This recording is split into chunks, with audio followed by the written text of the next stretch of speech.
প্রধানমন্ত্রীকে পাঁচটা প্রশ্ন থাকছে। এক, যে আপনাদের কোন অধিকার আছে এই দমন পীড়নের বিলটা আনার?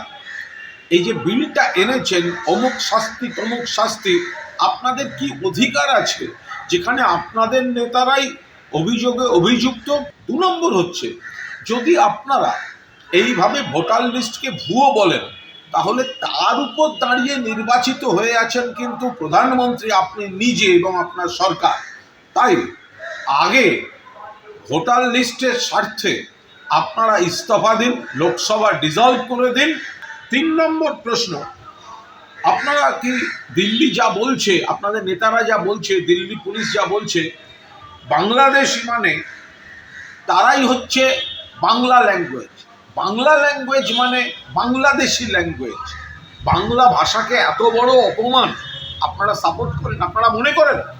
চতুর্থ প্রশ্ন, বাংলায় যারা কথা বলছে ভারতবাসী, তাদের বিজেপি শাসিত রাজ্যগুলোতে কেন হ্যারাস্ট করা হচ্ছে, কেন বাংলাদেশে পাঠিয়ে দেওয়া হচ্ছে, এর জবাব কে দেবে? এবং 5, আপনি কি জানেন বাংলার আর্থিক বকেয়া আপনার কাছে এখন 1,93,000 কোটি টাকা ছাড়িয়ে গিয়েছে?